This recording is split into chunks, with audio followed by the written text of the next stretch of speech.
Welcome back to another episode of First Date. My guest today is a rowdy comic and a graduated door guy at the Comedy Mothership. We're going to find out what that means here in just a moment. You can catch him on tour. He's everywhere, and he co-hosts the William Montgomery Show. Give it up for Casey Brockett. Thank you. So graduated door guy at the Comedy Mothership.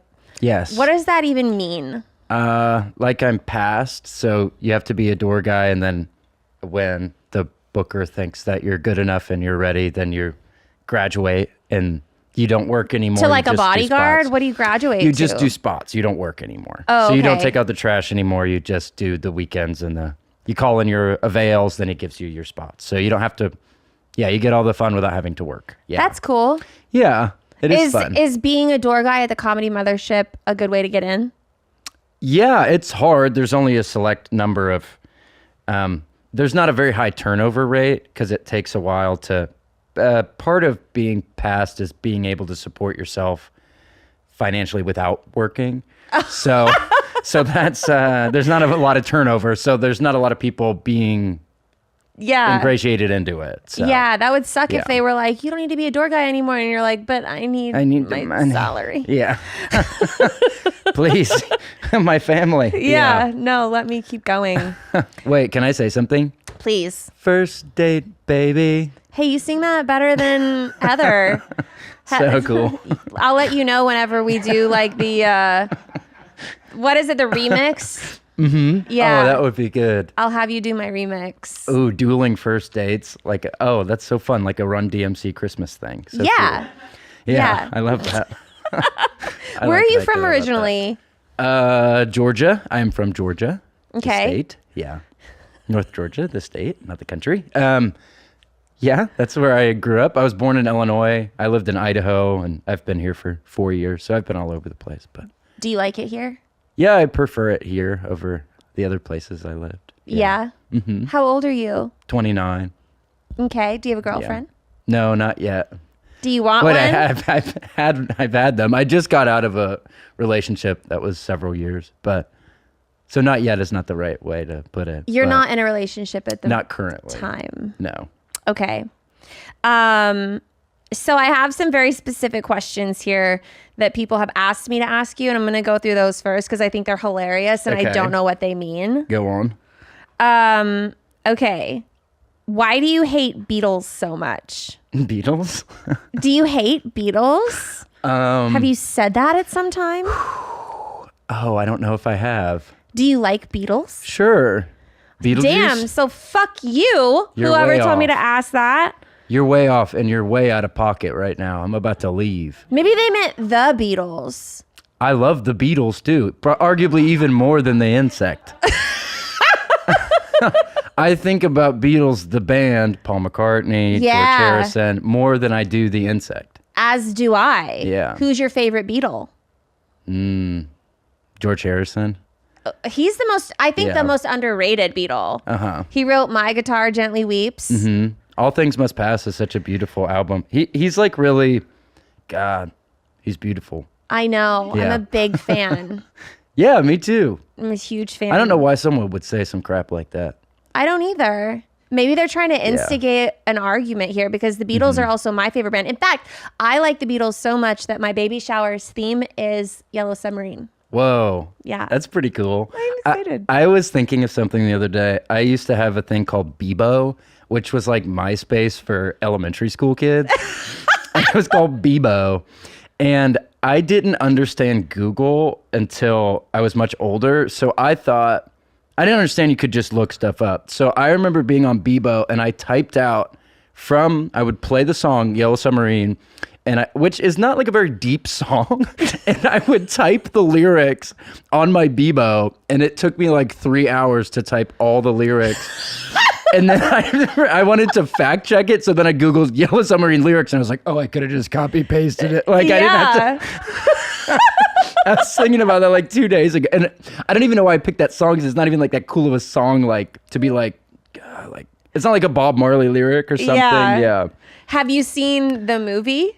With the card, that animation is so cool. Yeah. Have you seen it on mushrooms? Maybe when I was younger.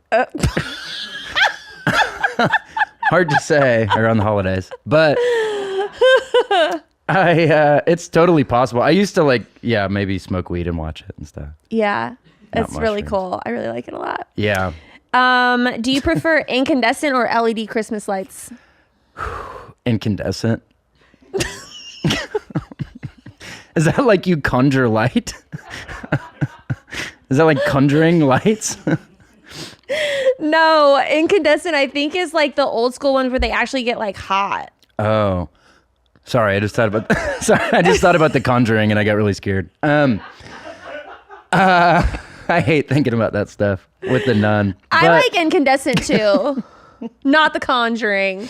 Do you like scary movies? I do. Yeah, that's my main genre. I'm a big movie guy. I have like 500 DVDs in my house. My house is all like DVDs. But yeah, I like collect. Besides doing stand-up, that's my big passion is movies. So yeah, I watch all the horror stuff. I love that. We were actually, before we started rolling, we were talking about how you're going to the movies later today. Mm-hmm. What are you going to see? I'm going to see Y2K, the new Kyle Mooney movie.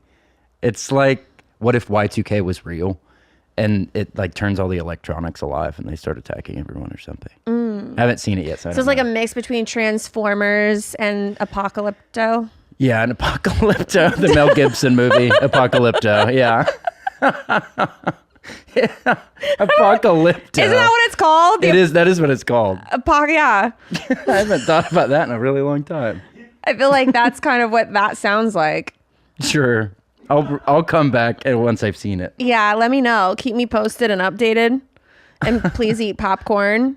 I was telling you off camera, I eat popcorn at least 4 or 5 nights a week. Even when I'm at home, I'll just eat popcorn for dinner. Do you get like the movie butter one? Out of like Orville Redenbacher? Yeah, if I'm eating at home or at the movies. At home. I get, movie theater butter. I do too. Yeah. Like the AMC, the one that's really bad for you. So good to think about. So good. It's so good. And when I was a kid, sometimes we didn't have very much money and we would have popcorn for dinner. Yeah. It's really cool when you're a kid. Sometimes not having money is the better way to go. Yeah, because you get all the food treats. wise. Yeah. Yeah, you get those like 37-cent chicken pot pies. Okay, I don't know about that. They're like really, really cheap ones that are like a quarter. I'd rather watch The Conjuring than eat that. No, trust me, you wouldn't. I don't. If it's anything like how I remember, you don't want to go down that road. Do you prefer older women or younger women? I recently dated a girl who was 30. I'm 29, so I guess that's not that weird. But I remember meeting someone when I first started doing stand-up, and he told me he was 29, and I remember thinking, I have never met somebody who is that old. I remember thinking that. Really? I have never met a human being who is that old. I couldn't believe it. He was a friend of mine, and we were doing open mics, and he finally broke down. He was like, I'm 29, right? And I was like, what? And they just let you do this? You're that old? And now I'm 29. So you get such a, as you age, you're like, oh, he wasn't old at all. Of course that's not old. My dad's older than that, of course. But, and my mom. But someone else in real life. Yeah, I went, what? Because I was like 22. Man, what the hell? Are you an only child? No, I don't know why I almost said yeah. I have a... I guess I'm just panicking, I guess. Why are you panicking? I just get nervous. I'm a nervous guy. There's nothing to be nervous about. I know. I got to do better. I got to do better. My sister is older than me by 4 years, and then I have 2 half brothers, and one is 16 and one is 18. Okay. Which one do you like more? Out of all of them? Yeah. Hard to say. Maybe my sister. Because she's not half? No, I like them all equally. You don't have to say that. I do, I think. I don't... I haven't been there a lot. I know my little brothers, and I love my little brothers, but there's such an age gap there. I haven't lived there since they were little kids, so... Okay. I don't know them as well as I know my sister. Yeah. But when I go home for the holidays, we play basketball, and they're getting a lot better, but I'm still able to beat them, and it's nice. It's a good relationship. That's good. Yeah. How did you find out that Santa Claus wasn't real? My mom was dating a man named Bobby Ray, who was a cow farmer, and he had a son named Stetson, like the hat. And he was my best friend. Ooh, I'm gonna cry. And he told me, we were hanging out, we wanted to be pro wrestlers. So we would work out. We would just work out. We were like 9 or 10 years old. And we were working out one day in the farm. And he told me, he was like, man, you know, somebody told me the other day that Santa was still real. What a little baby. And I remember tearing up. And I was like, what are you talking about, man? I remember it so vividly, like it was yesterday, because I trusted him so much. He was so cool. And I was like, if he's saying this, like, there's no fighting it. Like, this is the truth. And I was broken. It went from like doing push-ups and burpees to like, what'd you just say? Say that again. But I was too old to be thinking that. I was like 9 or 10. Yeah. I guess I was just a broken guy. At a young age. Yeah. And I wanted to believe in something bigger than myself. Yeah. Well, Stetson sounds like the kind of guy that would like to break bad news to people. Sure. He probably had his own problems. Yeah. He wasn't okay. He was unwell. No, he had his own demons. And he probably wanted to see that reaction in me. Like, look at the little baby, watch him squirm. Oh. So sad. But he ended up, his friend shot him with a shotgun, but he didn't die. But it's a whole thing. But he had to have a colostomy bag. So he got his. His friend shot him with a shotgun. They were playing around with it, and he went, "Don't shoot me." And he went, "What, like this?" And he shot him. He didn't know it was loaded. You're kidding, actually? Yeah, it was like 6 months after that. So karma, big guy, Santa. Haha. Oh my God. Santa always pays, always comes back. Have you heard from him since? He's okay. I saw him at a Beef O'Brady's like maybe 5 years ago. That's at like who? It's like a sports. It's hard to say what it's comparable to in Texas, but Beef O'Brady's is a chain of like sports restaurants. And you saw him there? Yeah. Was he whole? Yeah, he was fine. But I think he has to have a bag. That's not my place to say. But I saw him there, yeah. And I was in college at the time, and I said, I'm at college. And he said, well, I'm here. And I was like, oh, I shouldn't have said that. I'm sorry. I feel bad. Oh, man. But that's what happens when you break bad news to people. News. You get shot, you work at Beef O'Brady's. Damn. He did get his. Yeah, he got his come up. It's big time. Santa always collects. Yeah. Yeah. Let's see here. When it comes to making a move, do you like to be pursued or do you like to be the pursuer? That's a good question. Thank you. Like on a first date or just in life? I think like in life. I haven't been pursued that much. Like, I don't check my Instagram messages, so maybe that is something that's happening now. But before that, like, I'm not a super good looking guy, but I have like a good personality, I guess. But I digress. I'm really going down the rabbit hole here to not answer this question.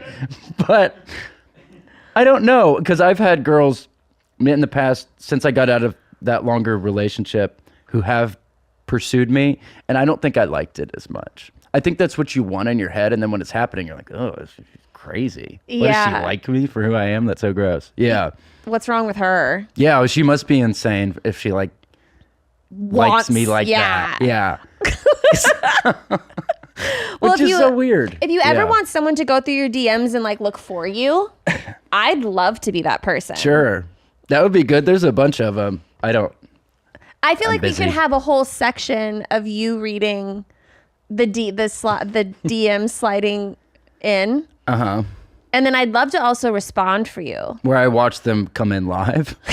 No, I bet you have like a bunch of sitting there on ice. Probably. Yeah. You know? I haven't checked it in like months and months and months. So. Yeah. That could be fun. That would be a good way to spend like a Sunday. Yeah. To see if anyone thinks you're cute. Yeah. I'm sure people think you're cute. Maybe. Hard to say. You have a good personality. I have a good personality, and I'm real. Yeah. I have a great conversation. Yeah. Personal question. Do you consider yourself a good babysitter?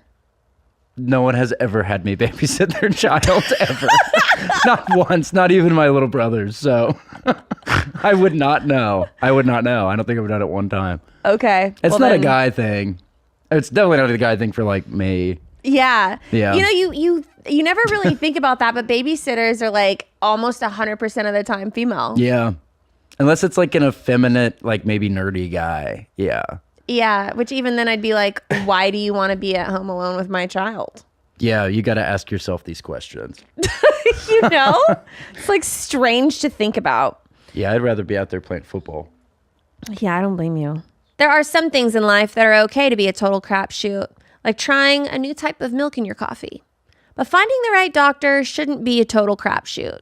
And with ZocDoc, it's not, because you've got more options than you know. ZocDoc is a free app and website where you can search and compare high-quality, in-network doctors. Choose the right one for your needs and click to instantly book an appointment. We're talking about in-network appointments with more than 100,000 healthcare providers across every specialty, from mental health to dental health, eye care to skin care, and much more. Plus, ZocDoc appointments happen fast, typically within 24 to 72 hours of booking. You can even score same-day appointments. And you never know when you need an appointment just like that. That's why I love ZocDoc, because you can go online and they make it super easy to connect you with a provider. So stop putting off those doctor appointments and go to ZocDoc.com/date to find and instantly book a top-rated doctor today. That's ZocDoc.com/date. ZocDoc.com/date. Guys, do you want to satisfy your partner in bed? Well, today's sponsor, Rose Sparks, is here to help. Rose Sparks are a game changer for guys who want some extra help in the bedroom. They're a 2-in-1 prescription treatment that contains the same active ingredients in Viagra and Cialis, 2 powerhouse treatments. It's not just the ingredients in a medication that matter. It's how you're taking that medicine. That's why Rose Sparks are designed to dissolve under your tongue, so the medicine hits your bloodstream faster than old school pills. Plus, tadalafil, the active ingredient in Cialis, lasts in the system for up to 36 hours. Signing up is super convenient. Ro connects guys with a Ro-affiliated medical provider 100% online, so you don't have to waste time in waiting rooms. If approved, Rose Sparks treatment ships directly to your door. Head to ro.co/Lauren to connect with a provider. If prescribed, new sexual health patients get $15 off Sparks on a recurring plan. It's time to rise to the occasion. That's ro.co/Lauren. If prescribed, new sexual health patients get $15 off Sparks on a recurring plan. When you think about businesses that are selling through the roof, like Alo or Skims, sure, you think about a great product and a cool brand and brilliant marketing. But an often overlooked secret is actually the business that is making selling simple. For millions of businesses, that's Shopify. Nobody does selling better than Shopify, home of the #1 checkout on the planet. And the not-so-secret secret, with Shop Pay that boosts conversions up to 50%. Meaning way less carts going abandoned and way more sales going. So if you're growing your business, your commerce platform better be ready to sell wherever your customers are scrolling and strolling. Shopify is amazing. I absolutely love their customer service. They're so easy to work with. Upgrade your business and get the same checkout Alo or Skims uses. Sign up for your $1 per month trial period at shopify.com/date. All lowercase. Go to shopify.com/date to upgrade your selling today. Shopify.com/date. Do you get jealous easily? No, not particularly. No. What would you say is like your biggest red flag, like personally in a relationship? I can be emotionally unavailable. Like avoidant? Like you're avoidant? Yeah, I can. It can be difficult for me to have serious conversations. Not that I need to joke all the time, but when there needs to be like a serious conversation about maybe who should be doing the dishes and who should be taking out the trash, I can get really avoidant about that sort of thing. Like, what do you do? Shut down emotionally. Overdoing the dishes? It could be any sort of confrontation about like a real life issue. Like, remember I asked you to go to the bank or something like that. And I'd be like, what are you doing? Why are you saying that to me? Like I take everything really personally. What's your problem? Yeah. I don't get angry. I don't like lash out, but I definitely shut down emotionally and it can be hard to reach. Yeah. I think it's like a response to like childhood trauma, I think. Okay. You didn't ask that, but I think that's why I am the way I am. Yeah. Yeah. Is that something you're interested in working on? Not particularly. No. No, not really. I had a BetterHelp thing because I do the William Montgomery podcast and BetterHelp gave us a subscription. And I met with a therapist one time. I was like, I'm fine. I'll be okay. I don't like love therapists either. Yeah, it was awkward because then you have to like, they can only help you with what you tell them, obviously. So I had to like tell her about like my whole life. And I was like, oh, I'm just talking about all this awful stuff for an hour. I'd rather just go eat popcorn or whatever. Yeah. Play football. Yeah. I felt like the time frame was weird. Like I felt like they were just watching a clock. Because like when your hour is up, they're like, all right, well, we're going to bookshelf this and we'll meet next time. And I'm like, nothing made me feel less like safe with a person, like with like talking to someone. Yeah, there's a time. Yeah, they're watching the clock and you're like, oh, I paid for a friend. Like I'm just paying for a friend. But That's also, weird. guys, if you need therapy, go get it. This is just our personal experience with people. I'm sure it's very useful. There's some people that swear by it. They would have to break down all those emotional barriers. It would be like a Good Will Hunting thing, and I'm not willing to go through that. Because they would break me so hard, and I would be looking around like, who is this new person? And I'm not sure I'm ready to do that. Because I know it would be helpful. Yeah. I also don't like digging into my trauma. I prefer to suppress it. Yes. And pretend like it doesn't affect me. Yeah, just keep pushing forward. Yeah. Even yoga bothers me. Because it feels so good. It's so relaxing that I don't like to feel that relaxed.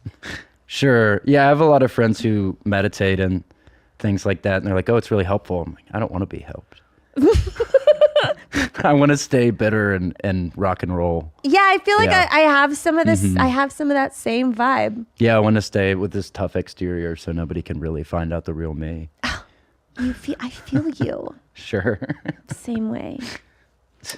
So let's say that you meet someone that you're like super smitten with. Yes. What can they do to ruin it? Rude. Really? If they're rude? Like personally attack you or be rude to other people like in general? I would want to be with someone who's real sweet, a real sweetie, but not too much, like you said. If they're pursuing you too much, it really is gross. Like a simp. Yeah. And they're like, oh, you're so great. And you're like, I'm not that great. Shut up. You're wrong. You're wrong and you're crazy. But that sounds flirtatious. Maybe. There's a line to it, though. You want them, like, I don't know. You want these things, like, for example, like a goth girl. Like, most guys want a goth girl. And then you get a goth girl, and they're super emotionally unavailable, and they're kind of rude to you, and you're like, I don't think I like this. But that's what you love about them, but then it also hurts your feelings. Mm-hmm. So your perfect person is hard to find because you need them. It's attractive when people kind of brush you off a little bit. Yeah. But then also you're like, why don't you love me? And then when they do, you're like, you are a freak. You are gross. This is gross. Why do you like me so much? That's disgusting. What's the longest relationship you've ever been in? I dated a girl for 3 years, I think. That's a pretty long time. Yeah. Yeah. What's your end goal? Do you want to get married and have kids? I don't think I'm mature enough to have children. Maybe someday. Yeah. Yeah. I would need to... I'd probably be a good dad. I know lots of great stuff. Like, I know a lot of facts and stuff. Tell me a fact. Of course, now I can't think of any. I know hundreds of facts. But you know a lot of stuff. Yeah, I know like a million things. Like random shit that no one would ever think of, and then you like know it. Yeah. I read a lot of Wikipedias. So I read a lot of like fun facts about UFOs and cryptids and cryptozoology and Zoology? like the study of cryptozoology. So that's like Bigfoot and Nessie and animals that people see but aren't necessarily real. So I know a lot about like transdimensional shifting and UFO vehicles. Are they in the ocean? Are they in the sky? Is it something the human mind is even able to perceive? Thought experiments. I feel puzzles. like there's UFOs in the ocean. Yeah, I think they live down there. I think so too. Probably. And are the crafts the actual biological being? There's so much to think about. I think that an alien could be as I think plants could be like anything that's not human that has like life to it. To me is an alien. Sure. Yeah, because it's not us. Yeah. That's a good way to look at it. And the Venus flytrap too. What the hell is that? That's a really cool plant. Do you have one? No, I don't. I wish. I love Venus flytraps. Yeah, you can feed them beetles, callback. Yeah, you can feed them all kinds of delicious treats. Raisins. I love that we're doing callbacks on my podcast. Yeah, whenever I do one on stage, I always announce it. I go, callback. It's good to know. Couldn't happen to a nicer guy.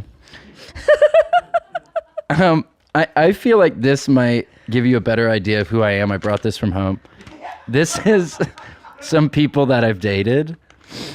Okay, so this is a list of people. I'm kind of talking out of school, so I shouldn't really do this, but this is a list of kind of famous people that I've dated. And there's 25. So I'm going to read them really quickly. Pistol Pete Maravich, John Gotti, Auntie Anne, Mr. Peanut, Mr. Six Flags, Amanda Pandemonium, Pinky and the Brain, Teddy Pretzel, the Whirlwind Twins, Typhoid Mary, Matt Scarecrow, Jeff Hardy, Jeff Bridges, the Ozark Howler, Marlo Tarlo, the Aviator, the Avett Brothers, Tony Shashery, Samara Morgan from The Ring, The News, not Huey Lewis, the band. Oh my God, I'm going to pee. Diane Claus, Santa's daughter, the creator of the Marvel. Wait, what's Santa's daughter's name? Diane. Oh, did you make that up? It's canonical. It's what? Canonical. So it's like the lore of Santa. Like there's like you can fact check it. Her name's Diane. Okay. 5 more. The creator of the Marvel, Crumb from Real Monsters, President James Monroe, Rachel Dratch, the marvelous Mrs. Maisel. Nice. Yeah. I love her. And the founder of the Proactive Solution. And which one of these?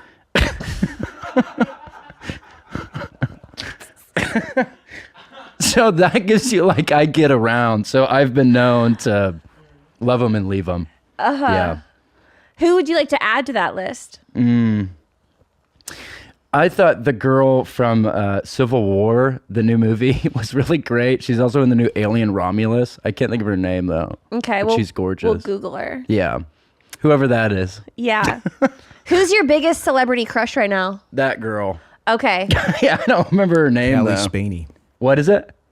It's like Callie Spaney, something like that. Callie Spaney. Okay, what She's an interesting gorgeous. name.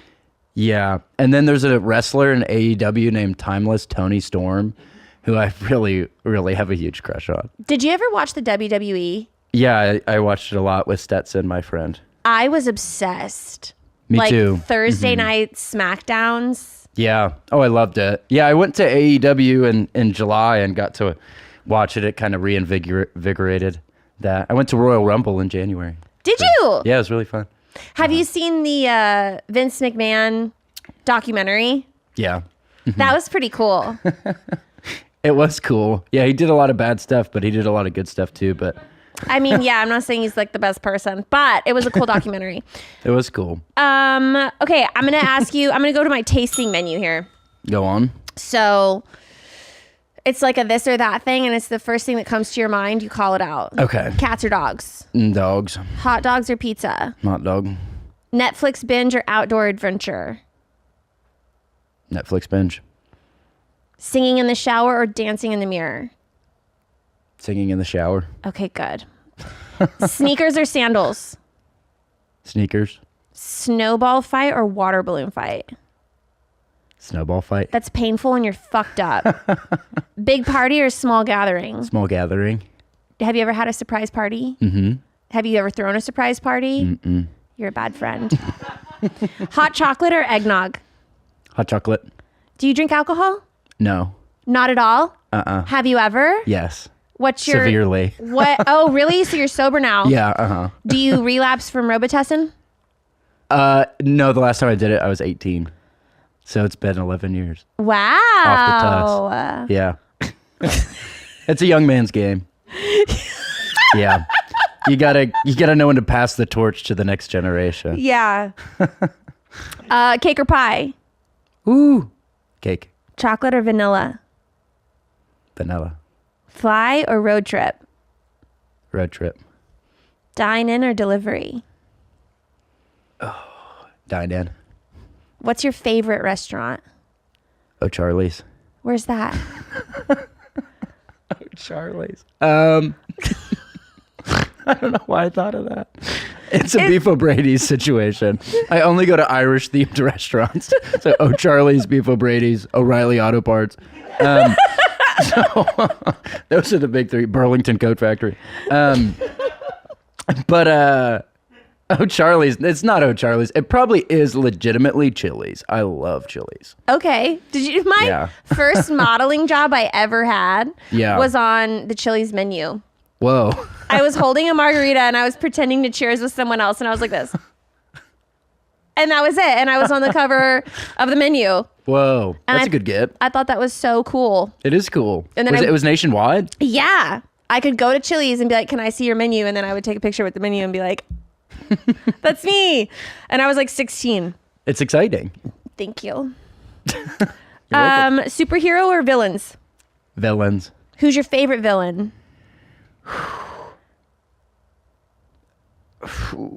Dennis Hopper in Blue Velvet. Oh my God. Hold on. Hold the fuck on. Okay, that's like the actual worst person on the planet. But he's so entertaining. How have you seen Blue Velvet? You're 29. What are you watching? Well, I watch all the Lynch stuff. I'm a huge David Lynch guy. It's so great. That's such a great villain with the nitrous and. Oh my God. You know how you almost vomited with The Conjuring? That's how I feel about Blue Velvet. It's not anywhere near as scary as The Conjuring. Trust me. Trust me, brother. I disagree. I accidentally bought that movie one time. Yeah. On DVD, because it was like $3.99, and I was like, "Oh, I've never seen this movie before," and I buy it and I take it home, and I was distraught. Did you think it was something else? Yeah, Blue Crush, the surfing like movie? Yeah, I was like, whatever, and I thought that was back when I thought I was an invincible person and could handle scary freaking movies. Oh my God, I can't believe you made me think about that. Pretty good answer. That's the all-time best answer. I thought you were going to be like Venom. No, too scary for me. Way too scary for a guy like me. How do you feel about people like sending a voice note? I wish I got more of them. It always makes me laugh when my friends do it. Really? Yeah. I've only had maybe 10 of them my whole life, though. Really? Well, because mostly I'm texting with guys, and guys don't do it a lot, in my experience. I hate them. Yeah? Always. I'm always somewhere in public, and I don't have time to listen to your 3-minute voice memo. Yeah. I wish we come from different worlds. I wish I had people sending me voice memos. But I bet it would be annoying. That's true. Well, I'm sorry to hear that. Thank you. You're welcome. Pancakes or waffles? Waffles. Card games or board games? Board games. Do you like Waffle House? Love it. One of my favorites. It's one of my favorites too. So good. Pecan waffle. The All-Star Special. So good. I know. I just started dipping toast in eggs recently. And Just now? just a couple months ago, and maybe a year ago. I was just trying to impress you. But yeah, I get sunny side up and I dip the egg, and it's been really great. Yeah. Do you like to Yeah. have like a fried egg, or have you had it like soft boiled and you take the piece of toast and you dip it in? Soft boil. I don't even know what that really means. Honestly. What do you mean? Is that where it makes the egg kind of stink? No. Well, I think all eggs stink. Well, yeah, all eggs stink. But sometimes when you boil the egg in like vinegar or whatever, am I thinking of like soft shell? Like a crab? I'm not sure what I'm saying. But sometimes you I don't know, my ex-girlfriend used to boil the full egg in the shell, and it would stink like vinegar. Oh. Is what it is. It is what it is. I can see why that didn't work out. So, a hard-boiled egg is when the egg boils so much that the inside is like powdery and hard. Whoa. It's like that's how you make deviled eggs. Okay. You know what a deviled egg is? Okay. Yeah. A soft-boiled egg is when you boil it for less time, and then the inside is like a runny yolk, but the outside is hard. And Okay, then you so peel it. Oh, that looks quite good. I've never had one of those. So do you see the picture on the far left? Up on the far left, this one right there. Do you see that? So that is like my favorite way to dip toast in eggs. I would love to have that for eating. That sounds really great. Is that a piece of toast? Is that like a Biscoff? It's toast. So Looks good. you cut the toast in, like, see how they're dipping it in that egg right there? Cut it in strips. Yeah, it's just cut your toast in strips, and then you dip it in the egg like that. It's Wow. a very English thing. It seems like it. Put some pepper on there, some Tony Sasseries. Yeah. My ex, Tony Sassery. That's so cool. Anyway, Well, I gotta check it out. now yeah. that you're into it, you should think about trying one of those sometime. I would be so lucky. It's called dipping eggs. Dipping eggs. Okay. Sorry, I have a hard time breathing sometimes. That's okay. You were saying that you burp a lot because the baby's growing hair. Yeah. I just found that out today. That's great. I just wanted it to be on the podcast because it was kind of funny. I'm surprised that I haven't really burped into the microphone. That's usually like a big red flag for me. But that's your red flag is burping. I feel like I don't like to hear other people belch. Sure. I don't like that either. You know what I hate is when people blow their nose. That's a red flag for me. Really? Go to the bathroom. Yeah. That's disgusting. I don't want to be thinking about what's all up in there. Nasty. Yeah, and what's coming out. Yeah. Especially on like a airplane or in like closed quarters. What are you thinking? Psycho. Keep walking. Stay lost. That's like a Blue Velvet villain. Something Dennis Hopper would do. Seriously. Mustard or ketchup? Hate mustard. Gotta be ketchup. You hate mustard? Can't stand it. Stinks. Really? I hate the way it smells. I can't even smell mustard. What? I've never. I didn't know that mustard had a smell. Oh, it's got a huge smell. One of the biggest in the animal kingdom. It's so big. Smell wise, yeah. Have you guys smelt mustard? Yeah. You might be. Wow. This is maybe. Does mayonnaise have a smell? Not particularly. Not like mustard. Not like mustard. Like I know ketchup has a smell. Yes. Mustard has a huge smell. I've never smelled mustard. This is undebatable. It's got one of the biggest smells of all time. I've never smelt mustard. What does this mean? I don't know. Yeah, I'm like racking my brain. Might be smell blind. Well, yeah. if you ever find out what that means, I'd love to know. I will. I know. I'll you. read a Wikipedia. I'll let you know. Yeah, I need to know what it means. People who can't smell mustard. That's like colorblind, kind of. Yeah. For smells. Concerning. Certainly. But you got your whole life ahead of you. I'm learning You'll a figure lot it out. today. My last question, my dessert question. Do you consider yourself romantic? Oh, I'm a huge romantic. Oh, really? Yes.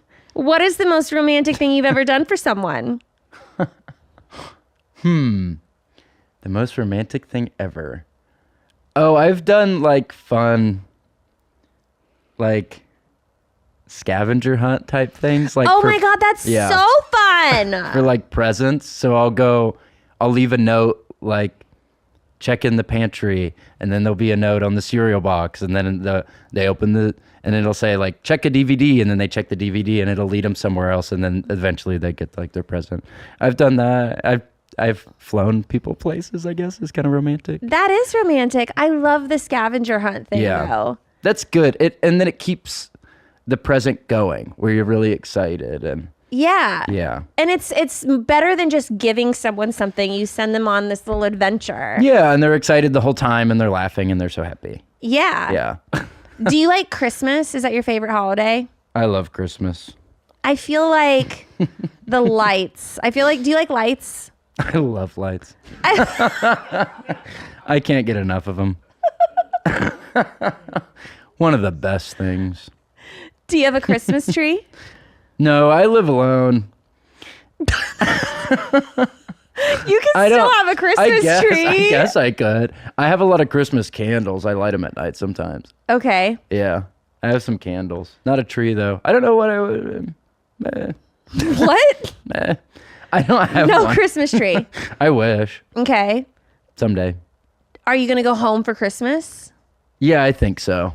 I'll go home to Georgia for a couple days, and my mom lives in Illinois, so then after that I'll go to Illinois for a couple days. Okay. Yeah. Are you gonna what do you want for Christmas?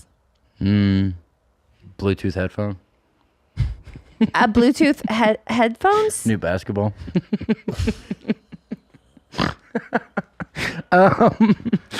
I'd like a pair of iPhones. Why 12? I'm just kidding about the basketball. That would be so funny, unwrapping a basketball. That would be hilarious. Yeah, 29 years old, unwrapping a basketball. Yeah. I want to be there when you unwrap that basketball. Smiling with my basketball. Best Christmas ever. Yeah. When is the last time you got a haircut? It's been a while. It's been a while. I only go to Great Clips. I'm a man of simple means. So I go to Great Clips. I was thinking about going today, but the day's I've already lost it.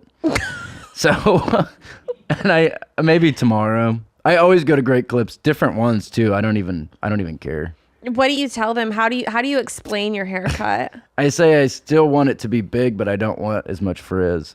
So I say like take an inch and a half off. Okay. Every 6 months I'll get an inch and a half off maybe. Okay. Is this the longest your hair's ever been? It's out there.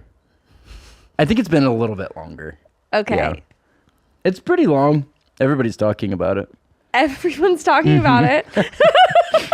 I don't mind it, but I can notice some things. The only time I ever notice things is how I perform on stage. So sometimes I'll get off stage and I'll go, I think my hair was too long. That's why they didn't like me, and then I'll cut it.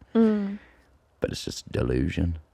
Do you have any advice for me? Any helpful advice that I could really use? Just in life? Yeah. There's no such thing as a free dinner. That's a helpful fact. No such thing as a free dinner. Yep. If I don't pay for it, isn't that how am I paying for it if I don't pay for it monetarily? People take advantage of your trust. People go, oh, remember that dinner I bought you? You gotta come with me to Hawaii or whatever. But that's like a benefit, I guess, if they also want to take you to Hawaii. But there's never a wrong time to go to Hawaii. That's my second piece of advice. There's never a wrong time to go to Hawaii.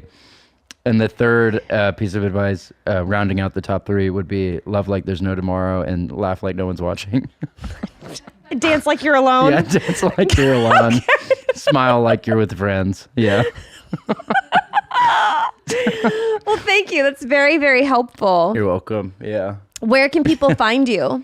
CaseyRocketComedy.com for all my tour dates. And I mostly just use Instagram, which is just Casey Rocket. And the William Montgomery shows every week on YouTube. But come see me on the road. I'm doing a bunch of dates. So cool. Yeah. Well, thank you for coming on. Thank you for having me. So fun. So fun. All right, you guys, don't watch Blue Velvet, and we'll see you next time. First date, baby. Are you really drinking a glass of milk with dinner? First date, I can't wait. You told your mom about me?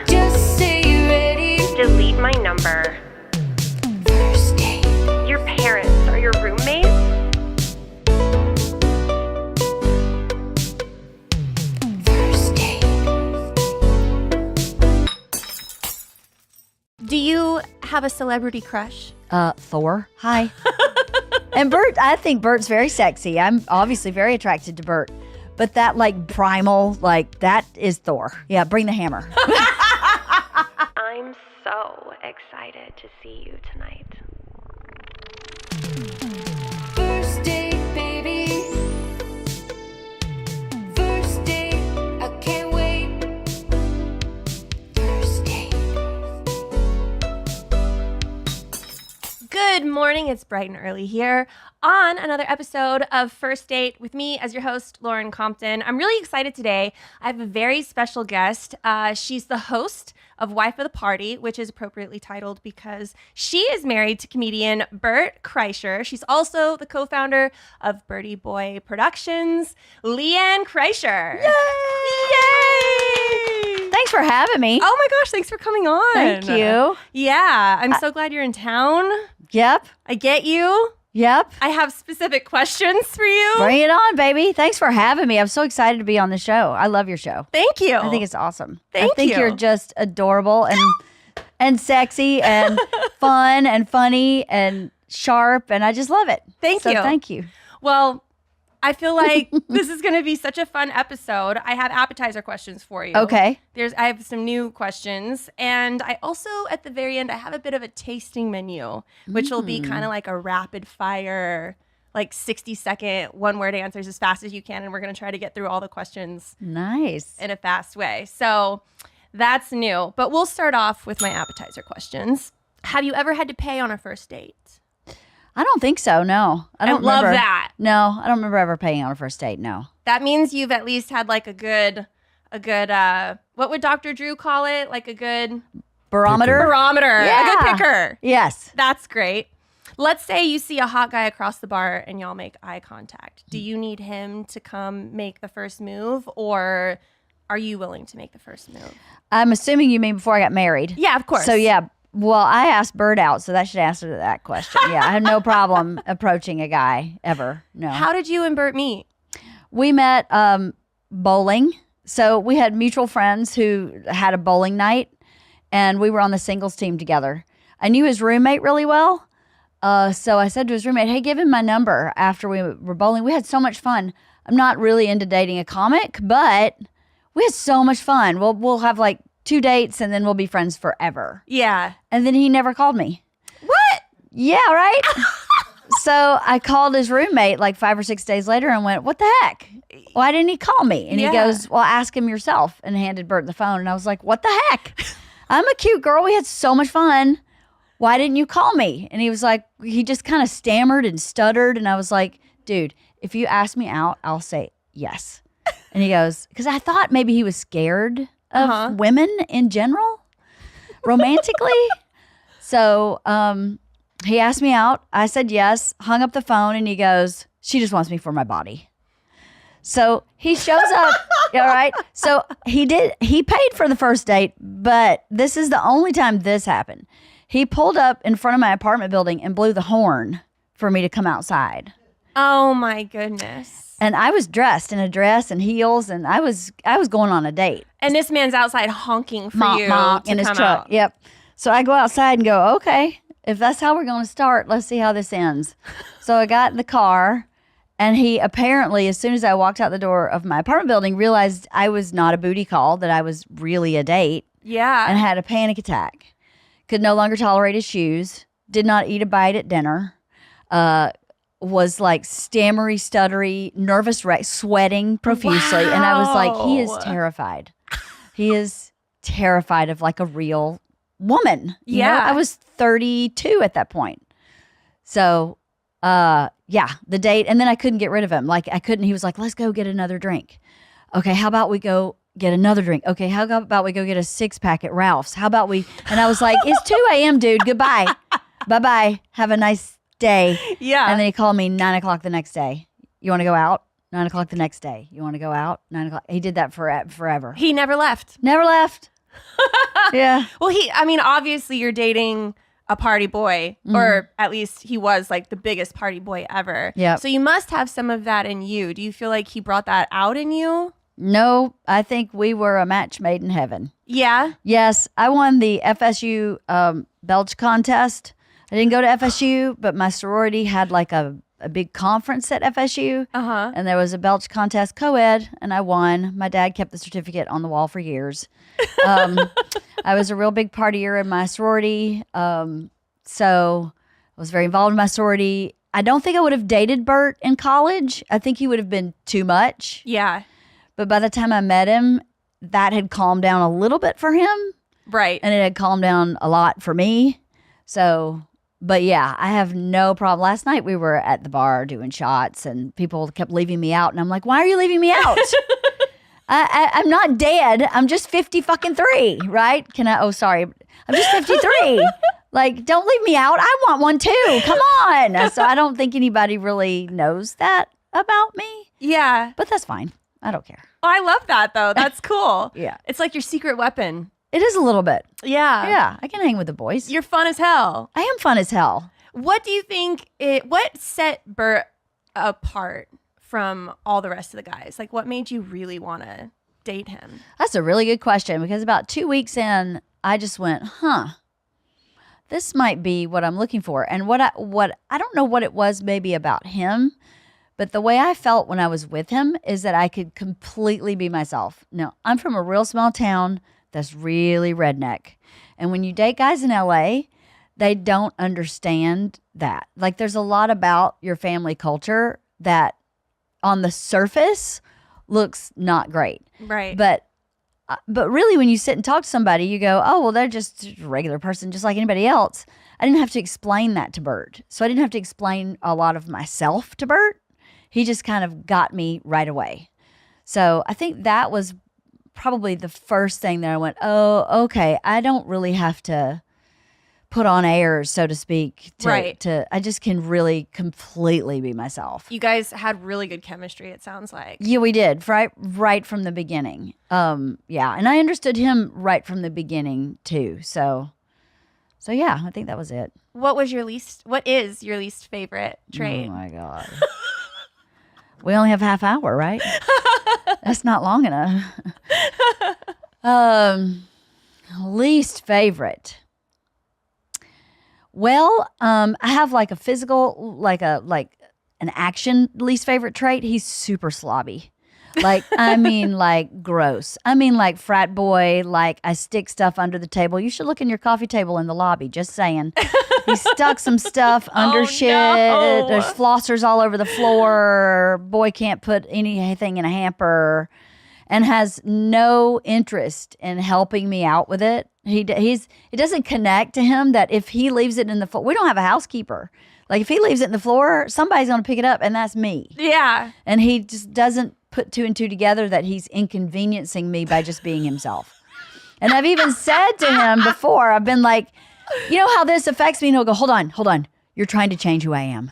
I don't think there's any changing him now. There's not. I'm like, well, the ship sailed a long time ago. And I was like, well, I guess I'm picking up laundry all my life. There's that. And then when he gets really upset, he can't hear, see, think about, feel, hold anybody else's experience but his own.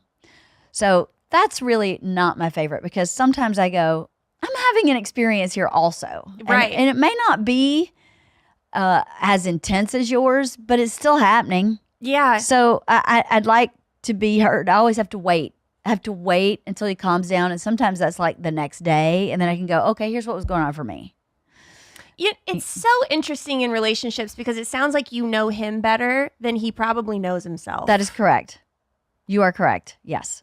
And that's kind of like wild. It obviously means you're a really good listener and you like observe that and you take it in, which you kind of have to like teach yourself to work around because you're like, all right, well, if I want to be heard, I have to sit here and let you finish your thing. Mm-hmm. That's right. That's right. I don't know how it is in other relationships, but I don't think that's abnormal. I think one person is always a better listener than the other. Mm-hmm. One person is more reactive. One person's more patient. If everybody were exactly the same reactivity, you wouldn't be able to stay together, I don't think. Yeah. There's got to be some give and take. And I'm okay with that. But sometimes in the middle of it, I'm like, oh, dude. Yeah. What I say to myself, what are you doing? Like and sometimes I'll just dig my heels in and fight with him. Right. And go, all right, here we go. You're going to hear me tonight. Boxing gloves on. Yeah, tonight's the night. We're ripping it apart. Ready? Here we go. Because I have no problem fighting with him. But sometimes you have to decide what's the goal, right? Mm-hmm. Is the goal to be heard or is the goal to get a resolution? Right. Sometimes it's to be heard. So, and those are the times when we fight. Well, what's your guilty pleasure when you're alone? What do you like to do? Oh my God. I'm never alone. I feel like, what do I like to do when I'm alone? I like to read. So boring. But I love to read. Well, that's really a time to be with yourself, though. Yeah, I love to And read. Whatever you want to do when you're alone. I mean, that's kind of the beauty of it, right? Like you can do whatever the heck you want. Yeah, totally. What do you like to read? I like to read everything. That's not true. I don't like sci-fi. I don't like fantasy, but I like self-help books. I like memoirs. I like novels. I've been reading a lot of classics lately. Like I'm reading Great Expectations right now, which I'd never read. Because I went to a really rural high school and they were like, here's one classic novel. And now here's a manual for a tractor. Have a nice day. So I didn't really read a lot of like things that most people read in high school. I didn't really read. So I've started doing that as an adult. Well, you're a writer too. Mhm, yeah. Do you still write a lot? So funny you asked that. I wrote a lot in the pandemic. I had written for a long time before I met Bert. And then when we got pregnant, I couldn't be a mom and write at the same time. It just made me really frustrated because I couldn't focus on it the way I wanted to. Mm-hmm. So I just stopped. I was like, I'm not going to take it out on my kids because I can't find a 2-hour block to sit down and write something. That's not fair. So when they're old enough, I'll go back to it. So as I got older, I just had a hard time kind of starting. And then I took a UCLA extension class in the pandemic because it was on Zoom and started writing again. And so I have an outline for a book. So I've started kind of the process of writing a book, but I've just started the outlining process of like, here's what I think the chapter should be. And here's what I should talk about in those chapters. And then I can sit down and kind of bang it out. Well, that sounds fun. It'll be fun. That's I'll cool. enjoy that while I'm alone. Do you have a celebrity crush?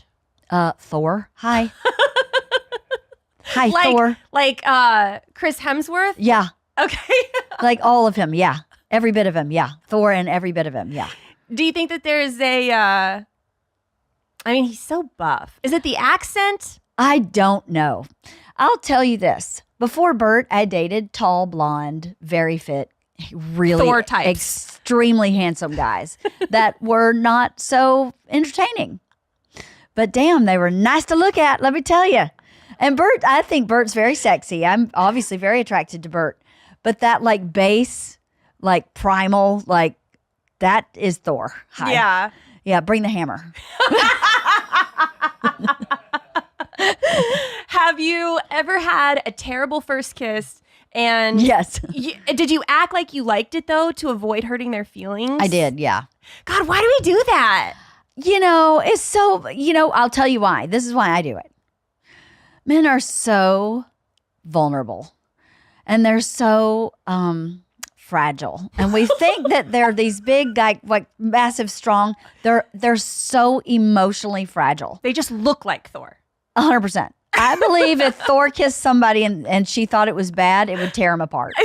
Right? I really think that. So it was it's just easier to pretend like it was really great and then just like disconnect than deal with the fall apart in the moment. I'm not dealing with that shit. No. You don't need a crybaby. No, pass. If you were on death row and you had to pick a last meal, what would it be? Cheeseburger. Do you know from where? Like Five Guys, In-N-Out? Do we have a favorite cheeseburger? Probably In-N-Out double animal style. How base is that? But that's probably what it would be, actually. Sounds like California really has a hold on you. That burger does. How about some main course questions? Ooh, this is a really good one that I want to know. What was Bert's bachelor pad like? Oh, God. Fast forward to the end of 2024 and think of your goals. What can you do right now to give yourself the best chance of succeeding? If you want to learn a new language, you absolutely should get Babbel. Be a better you in 2024 with Babbel, the science-backed language learning app that actually works. Babbel's quick 10-minute lessons are handcrafted by over 200 language experts to help you start speaking a new language in as little as 3 weeks. I personally love to travel, and every time I go somewhere, I like to learn a couple key phrases that I feel are really important to help me connect with the culture and the community, and Babbel has been awesome in helping me do that. Babbel has over 16 million subscriptions sold. Plus, all of Babbel's 14 award-winning language courses are backed by their 20-day money-back guarantee. Here's a special limited-time deal for our listeners. Right now, get 50% off a one-time payment for a lifetime Babbel subscription, but only for our listeners at babbel.com/firstdate. Get 50% off at babbel.com/firstdate. Spelled BABBEL.com/firstdate. Rules and restrictions may apply. If I asked you how many subscriptions you have, would you be able to list all of them and how much you're paying? If you would have asked me this question before I started using Rocket Money, I would have said yes. But let me tell you, I would have been so wrong. I can't believe how many subscriptions I had and all the money I was wasting. Thankfully, Rocket Money is a personal finance app that finds and cancels your unwanted subscriptions. It monitors your spending and helps you lower your bills. I can see all of my subscriptions in one place, and if I see something that I don't want, I can cancel it with a tap. I never have to get on a phone again with customer service, and that is the best part to me. Rocket Money has over 5 million users and has helped its members save an average of $720 a year, with over $500 million in canceled subscriptions. Stop wasting money on things you don't use. Cancel your unwanted subscriptions by going to rocketmoney.com/date. That's rocketmoney.com/date. rocketmoney.com/date. It was so bad. It was so bad in that it was filthy. Like it was, they had someone to clean for them. He lived with another guy, Lorenzo, and they were just gross. Yeah. There was like hair everywhere, flossers. Lorenzo used to floss his teeth while watching TV and then shove the used dental floss in the cushions of the couch. And when I caught him doing that, I said, "Why do you do that?" And he goes, "Because I need to use it later." And I'm like, what? No one reuses dental floss. It's A, ineffective second time round, and B, disgusting because it's already got stuff all over it. Always dishes in the sink. I don't know how they didn't have like varmints. It was awful. Yeah. Yeah, I would like, I never took my shoes off there. No, would never take my shoes off there. No. Yeah, it was gross. How has it been seeing him upgrade like parallel with your relationship? I'm not sure I understand your question. What do you mean? Like the more popular that he has gotten, how has that affected your relationship? That's really funny you say that. So I've talked about this a lot, but this is really kind of an answer to that question. So sorry if someone's already heard this story, but last March I was on a girls' trip, and he and I are always great with our relationship. We've never had any problems. There's no, he's very white picket fence, meat and potatoes, and honk outside. Totally. Well, that's not me. Yeah, that's something else. That's redneck boy. But he's always been very solid in our relationship. I've never worried about him, cheating or philandering. It's just, he's so scared of women and he's so scared of disease that those two things alone rule it out. So his OCD would never allow him. He would just, as soon as he did that, he would come home and go, "I just cheated on you." He just can't do it. Yeah. So I've never worried about that. And we've always had a good relationship. But I was on a trip with a girlfriend, and she said, when we had kids, she and her husband been together like 30 years. I don't know. We never stopped dating each other. And that's different than a date. Dating each other is totally different. And I went, I definitely stopped dating Bert. Like, we go on date nights and we have dinner and whatever. But that pursuit of the other when dating, and that like, I'm going to get really dressed up. I'm going to plan. I'm going to buy tickets to a concert. I'm going to plan, and we're going to do this before, and we're doing this after. And it's a whole date we had not done in years. We just kind of phoned it in. We showed up, but we were like, let's put our sweats on and go get tacos. And dating Bert has been the most fabulous thing ever. That's awesome. It's been can I curse? Yeah. It's been fucking insane. It has nothing was wrong before this minor shift happened, but ever since that shift, it is the best thing ever. You know, we're about to be empty nesters and we're like, can't keep our hands off each other all of a sudden again. We're like having sex in the car, which we haven't done since before we had kids. We're like all these, I'm calling him and just saying like, hey, how about you get a hotel room? And we just do. I mean, we're at home. Yeah. But I'm like, it's just so much fun. So I don't know if that has anything to do with his popularity, but I think what was happening is I was feeling like he was so busy, I couldn't get him. And I couldn't get him just simply because of his schedule. So I think the dating part made me shift my mindset. So because when he was so busy, when he was home, we were like, well, the priority is our kids. You need to hang out with our kids before you hang out with me and you. Mm-hmm. And that shift, when he was so busy, I was like, oh, no. Actually, we need me and you. And the kids will be fine. Like, they don't give a shit that we went to a hotel room. They're in their rooms, like, on their phones with their friends. Yeah.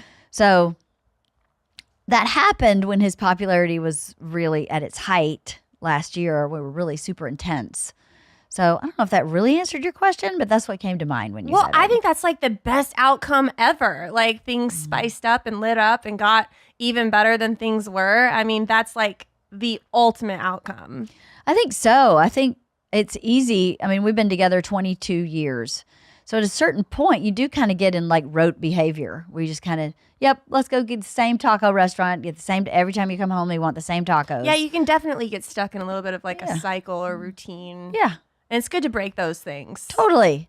And to break it in a way where we didn't break it, we freaking like destroyed it. Yeah. It was really cool. Well, I know, I've learned a lot about what you love about him.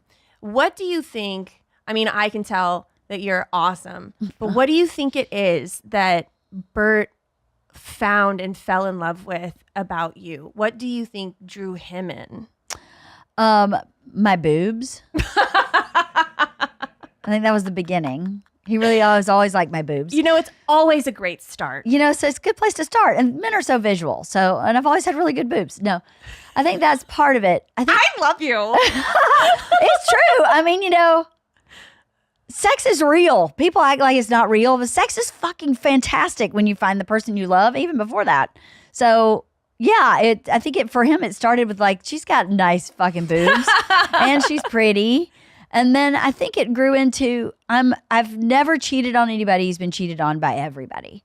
I've never, what you see is what you get. I do not have agendas. I don't know how to function like that. Like, I am so very direct that I've been told my directness is like unsafe for people. But I'm sorry, that's just how I am. I try to be sensitive, but I don't mince words. And I was really honest with him about his comedy. So the first time he took me to see a show, I was like, it was great. Everybody was laughing, but you're so much smarter than that. I don't know why you're talking about going to Disneyland on acid. You're way smarter than that. So maybe start thinking about other things. I mean, keep that. Don't get rid of it. But what can you add to it that's a bit smarter? And I don't think anybody had ever talked to him like that before. And that's because I was a writer. That's what I saw. I was like, he's really selling himself short by talking about these frat boy stories. There's so much more than, he's fucking 30. The frat was a long time ago. So what are you doing? And I think we've always had that relationship where I've always watched it. I went yesterday and I was like, oh my God, this chunk of your stand-up was amazing. And I got the club to send me the audio. I was like, you need to start fleshing that out. So I think that kind of kindred spirit in really liking writing was a big part of it too. So I don't write stand-up. I've never written a joke of his or anything like that. But I do have an eye for what to pursue. Like, you should go that way. Well, it sounds like you give really good, honest feedback. I do. And you're also like a powerhouse of support. I am a powerhouse of support. I am pretty rock solid. I think that in a relationship, that's so important to have in a partner. Mm-hmm. Because you don't, the whole point of having a relationship with someone is that you want someone to go through life with, like you want a partner. That's right. So having that support is awesome. And I feel like that's probably like a very attractive trait. I think it was. I think once he figured out that I think the trust thing was a really big thing too, to that he felt like he could completely trust me. Because I think every girlfriend he ever had really let him down. Yeah. And that's why he never asked me out, because he was super scared of women. I didn't know that, but obviously he told me that later. Yeah. So that trust is the beginning of trusting me with saying, hey, what about this with stand up? And trusting me about, hey, what about this with parenting? Right. Hey, and as soon as I showed up, he handed me all money issues entirely. He doesn't want to know anything about money. And I had been running my own money, which I didn't have much, but I mean, that boy couldn't even write a check. He couldn't do anything. So, Let alone clean his dishes. no. No. Do you think when you go on a date, like physical appearance is so important, but is it cheating if you wear Spanx? No. No, it's not cheating. Absolutely not. No. Why would that be cheating? I don't know, because it's kind of like makeup. When you take your makeup off, you can look like a totally different person. Well, what happens if a guy thinks like, oh, she's like a 27-inch waist, and then you take your Spanx off? You're like, we're lying about your waistline. Well, then you may need to reevaluate that fella. I'll tell you that, because Spanx are necessary in life to make you feel good about you, right? Mm-hmm. Or at least for me, I put Spanx on and I go, that's what I'm talking about right there. And then if I take them off, I go, I'm not going out in public like that. No way. So, I don't have a problem with Spanx. I think they're also comfortable. Very comfortable. It's like a hug. It's amazing. All the time. Yeah, I actually really like them. Yeah, I'm with you. I do too. Before you met Bert, go back to like a hypothetical dating situation. Okay. Let's say when you were dating other men and you thought you really liked them, what was like the number one thing that they would do that would ruin it? Ooh, that would ruin it. Not call for days. Yeah. Guys play the game. I can't play a game. I mean, a day or so, okay, but like a week later and they're not, and I'm like, okay, I'm done. I can't do that. No. Yeah, I agree. I'm with you on that. How do you feel in general about talking to your exes? Fine. I don't have any bad exes. I didn't have any like, this guy was a terrible guy. I dated really good guys. I got really bored really fast. So my dad told me when I was very young, probably 20, he was like, you're not going to marry a regular person and you're not going to get married till you're 30 because you just get so bored so fast. He's not going to be normal.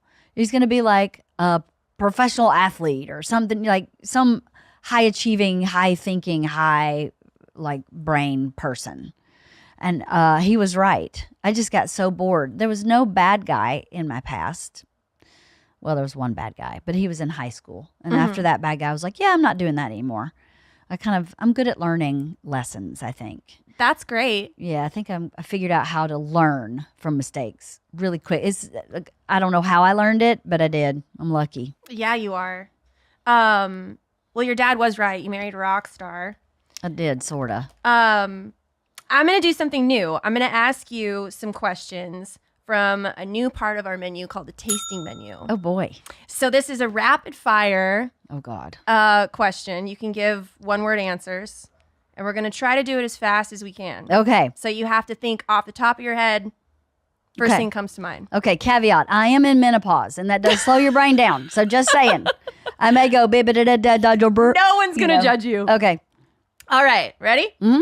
Favorite cocktail? Cosmo. Shower or bath? Shower. Coffee or tea? Coffee. Favorite flowers? Favorite flowers. Roses. What color? Peach. Thong or granny panties? Granny. Morning bird or night owl? Night owl. Favorite position? Lately? Lately. From behind? Lights on or off? In between? Dimmable. I like that. Dimmable, yep. Botox or wrinkles? Wrinkles. iPhone or Android? iPhone. Cats or dogs? Meow. Bird or Tom? Bert. Hair up or down? Depends. Usually down. Sometimes up. Depends. Wine or champagne? Champagne. Cotton or silk? Cotton. Favorite car? Porsche. Favorite cologne? Don't know. Introvert or extrovert? Both. Sweet or savory? Both. Karaoke or dancing? Carrie. Oh, no, that's hard. Both. I'm both. Goldfish or Cheez-Its? Cheez-Its. If you had a one-night stand, his place or yours? Well, his, because Bert would figure it out if mine. It has to be his. Duh. That was awesome.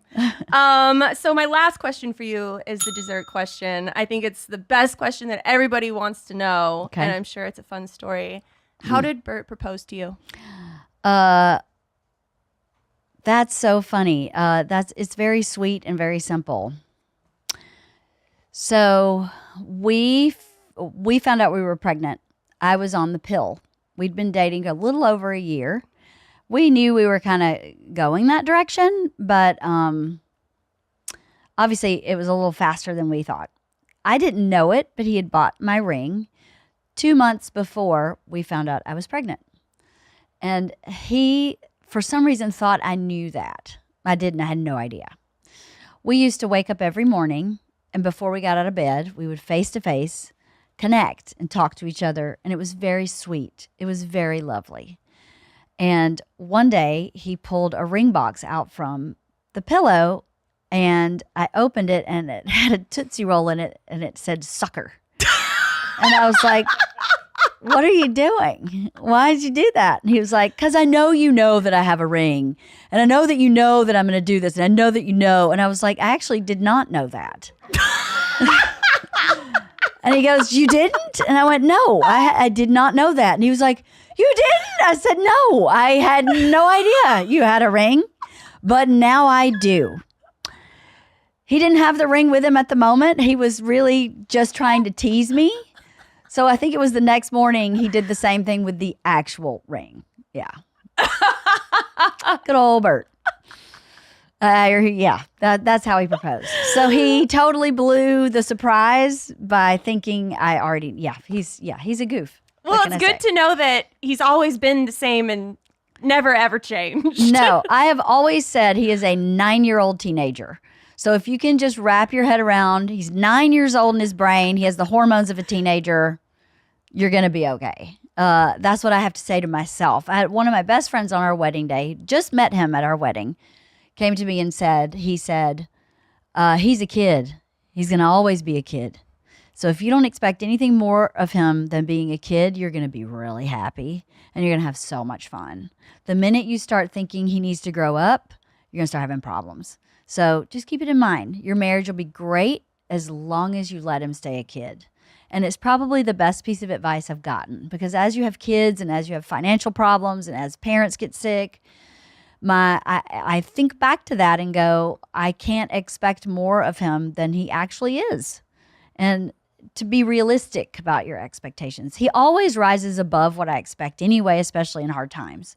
So the adult Bert does show up. It is there. Yeah. But I kind of make plans based on the 9-year-old teenager. Yeah. And then the adult Bert will show up and I'll go, okay, that's good.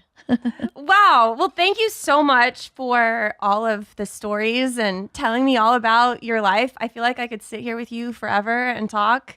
I feel the same. Thank you for having me. I could talk to you forever. Yeah. The first episode of this I watched, I was like, she is just the best thing ever. Thank you. I'm so happy for your success. Thank you so much. You deserve it. Yeah. I really appreciate that. Of course. So we know that you have the podcast, Wife of the Party. Mm-hmm. Where else can people find you, watch you, learn more about you? My website's wifeotp.com. I guess that's kind of it. That's all I have going on right now is my podcast. So Wife of the Party. I love it. It's, I love it. It's kind of all over the place, but, so's life. Yeah. So thank you. Cool. Well, it was so great meeting you. Guys, thank you for tuning in. We'll see you next time. First date, baby. Are you really drinking a glass of milk with dinner? First date, I can't wait. You told your mom about me? Just say you're ready. Delete my number. First date. Your parents are your roommates?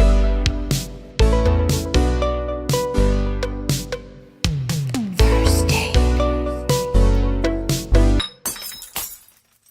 I'm Tom Segura. I'm Christina P. I'm Rob Eiler. I'm Jamie Lynn Sigler. I'm Dr. Drew. I'm Lauren Compton. I'm not in the show. For real? 69 minutes. If you give us an hour, you'll miss 9 minutes of our program. This medical professional steals epidural drugs. He puts a 4-inch needle in my spine. Okay, Steve-O, we have other questions.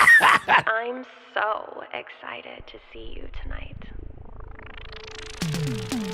First date, baby.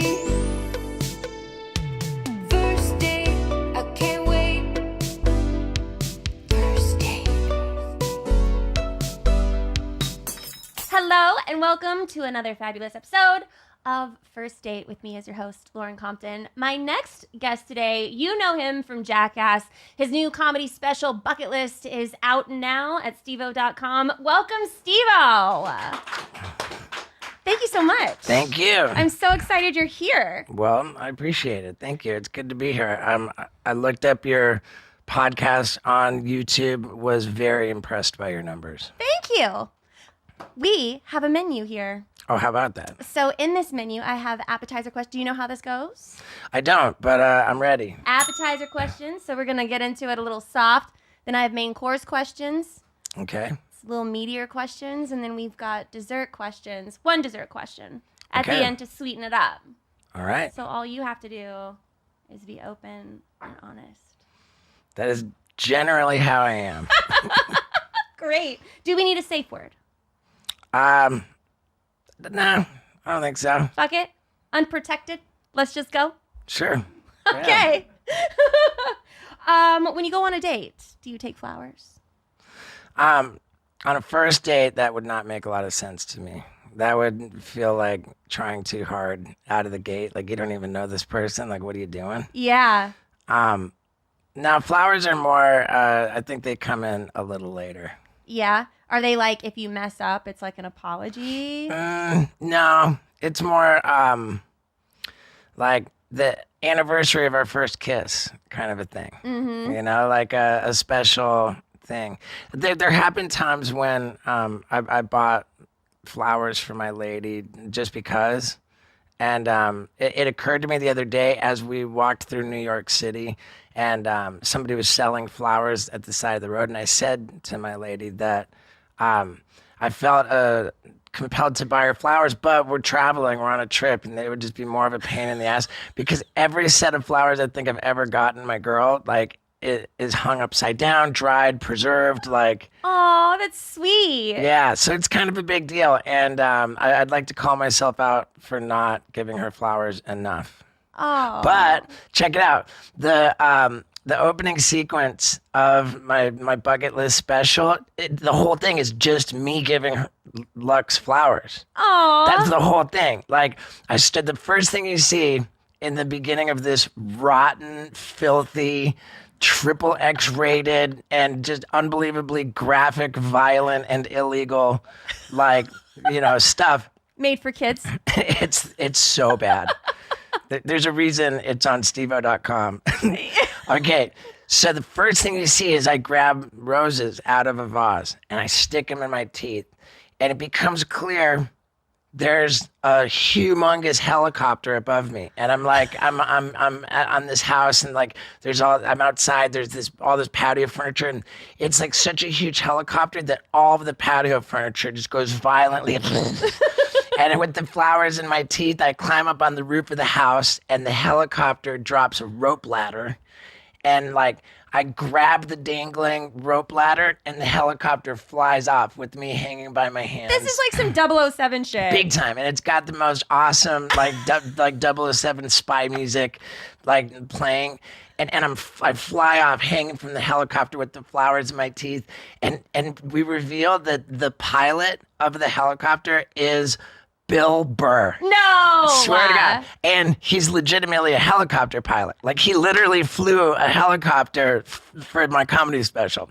This opening sequence cost more than $150,000 for 90 seconds of footage. And I'm flying around. So like, there's like a lake, and the helicopter like swoops down and like dips me in the water, like like pretty crazy. And Bill Burr's like, oh, sorry, buddy. You know, like, so now I'm all wet. And then it goes straight for telephone poles with electrical wires. And I'm all soaking wet. And I go through the electrical wires with all the like crazy, like, transformer boxes or whatever they're called exploding. And then we arrive. I'm still got the flowers. And then we find the tour bus, and the tour bus is cruising, and Bill flies the helicopter, pacing the moving tour bus. I'm still hanging from the ladder. I let go of the ladder and land on the roof of the moving tour bus.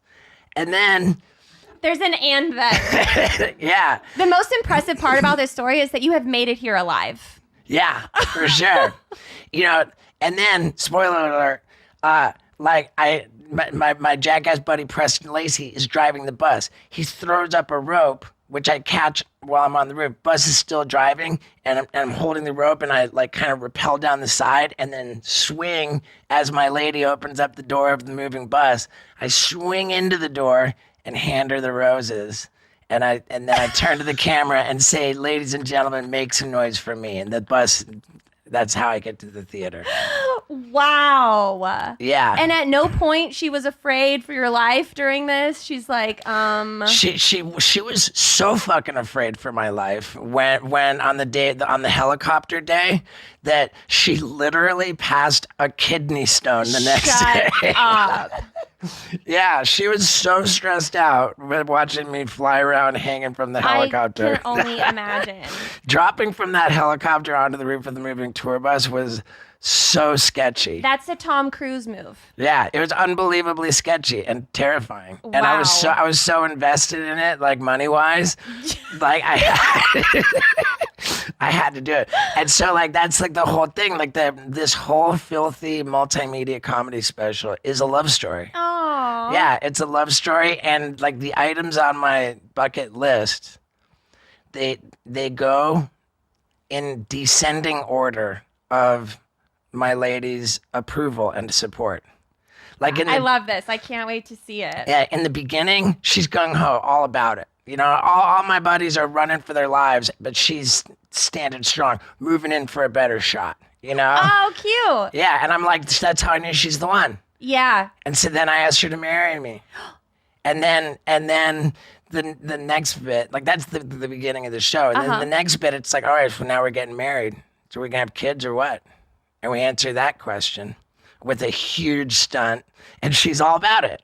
And then after that, we start getting into like the illegal and life-threatening stuff, which she's not so into. Like I got medical professionals stealing drugs from hospitals and administering them to me. Like the medical professional gets in disguise and puts an IV in my arm and pumps general anesthesia drugs into my veins while I'm hauling ass on a bicycle. And my girl was there for that too. But when the medical professional, the different one, stole drugs from the hospital, which it's called epidural. Does anyone even give you life insurance, or is that Nah. they're like, we know who you are? Yeah, I don't do life insurance. But do you know what an epidural is? Yeah. Yeah. It's what they give you when you're pregnant and they put it in your spine. Yeah. Or when you're delivering a baby. I'm sorry. Right. Yeah. So this medical professional steals epidural drugs, gets in disguise. He puts a 4-inch needle in my spine. Okay, Steve-O, we have other questions. We have dating questions that don't involve you almost fucking killing yourself. I applaud your fiance for Yeah. going through all of this. Oh, she's the one. Man, she is absolutely she's the one. The only one. She's the only one, and this special is so outrageously more fucked up than Jackass ever could possibly be. Well, like I'm stoked to see Yeah, it, and I'm glad you survived. Yeah, And thank you. yeah. Okay. I'm gonna ask you some more appetizer questions. Let's do it. Let's say that you're in a movie theater and the people in front of you are being loud and obnoxious, and you're with your date trying to watch this movie. Okay. What do you do with these people that are being loud? Like I don't play that shit. Like Anybody who's been to one of my shows, like they know that like heckling, disrupting a show, like I draw a hard Shut it line. down. I draw a hard line. Like I don't even necessarily give a fuck about making it funny or part of the act. It's because it's just like, look, all these people like paid their hard-earned money to come and enjoy this show. And I'm like the ultimate attention whore of all time. Like you got people paying attention, they've paid to pay attention to me. Yeah. That's the only, that's the, and you're going to mess with that? Oh, you're, so I call out hecklers like, you know, you got to try not to like ruin the energy of the show, but you got to stop it. Yeah. You know, Yeah. and I'm like kind of notorious for like trying to just shut that shit down, like and make an example out of the fuckface that's disrupting the show, so that everybody else falls into line. Yeah. So yeah, you can count on me in a movie theater. Somebody's disrupting the show, like I'm gonna shut it down. Yeah. Yeah. Do you do you find it a pet peeve when a woman drives you around in a car? Like, do you ever like? No. You don't mind? As a matter of fact, I am the worst driver that has ever sat in this seat. I would bet the new farm that we bought in Tennessee, like that, like I am so bad at driving. So you prefer a woman to drive? My lady prefers to drive. Yeah. I prefer if she drives. She's like, you can go swing from a helicopter all you want. Yeah. But I'm driving the car. I should not be allowed to drive. Okay. Straight up. How weird, with all the crazy shit you've done, driving a car is the red flag. I am so bad. Like, I was one time, Knoxville got in my car, and we drove somewhere, and this was back in like 2016 or something, a long time ago, and he said, Steve-O, I really hope that you become very successful and have fuck you money, so that you can pay for somebody to drive you around all the time, because this is he's like, dude, I'm not comfortable. What is your go-to karaoke song? My go-to is to not go to karaoke. Yeah, nobody wants to hear me sing. No? Yeah, I guarantee you. I feel like you could do like a really good like what are those ska? Yeah, you know what? With that said, I do want to say that I have gotten back into rapping. Have you? Yeah. Can I hear a rap? You can go on Spotify or Apple Music or like whatever. Or Annie can do it. Annie, give me a beat. Is he trying to rap right now? Yeah, he's trying to rap right now. Well, I mean, I recorded a rap song recently with Violent J of Insane Clown Posse. And I know the Juggalos are a big hit with YMH Studios. Yeah. I know they're very popular. And the song that I wrote is a hit. It's called I Love My Girl, But. That's a red flag. It's a song because my girl has, what do you call it, PMDD or something? I know PMS. Like PMDD, it's like demon week. Premenstrual Like- demon disorder. Yeah, basically. That's what it sounds like. And you know, we like, I think the jokes tend to be funny like when there's like a real element of truth. Mm-hmm. Like the reality is that like my girl, you know, with her cycle, it just has some, like she's at like, It comes with demons. she's on medication for Oh, it, you know, like it's yeah. it's actually a thing, like Yeah. a disorder. And You guys sound perfect for each other. and she's the most wonderful person. And it's just that 1 week a month. So I made a song about it. Yeah. Well, hey, you have Yeah. to find an outlet, you know? It's funny, and she is like a huge fan of the song. Do you speak any other languages? I did. When like my first words were in Portuguese. Really? Yeah. Why I grew- Portuguese? Well, because I grew up. My dad was a corporate executive. I was born in England, so I have a British passport. Okay. My mom was born in Canada, so I have a Canadian passport. Okay. My dad was born in America, so I have an American passport. All right, too. we're collecting. I'm what you call triple national. Yeah. I'm a citizen. You're a of- triple threat. Yeah, a citizen of 3 different countries. I have all my passports are valid, and I love that. My dad also corporate executive. So when I was 6 months old, my family moved to Brazil, where my dad became the president of all of Pepsi Cola in all of Brazil. Really? Yeah, and so my parents were kind of popping off. They were successful, and they didn't really have a lot of time. So I was raised by live-in maids, Brazilian women. Okay. And that's why I spoke my first words in Portuguese because I was raised by like nannies. Yeah. And then when I was 2 years old, my dad was promoted to like president of Pepsi Cola in like a bigger territory, maybe like Central America or like. So we moved to Caracas, Venezuela, and that's when I spoke fluent Spanish in nursery school.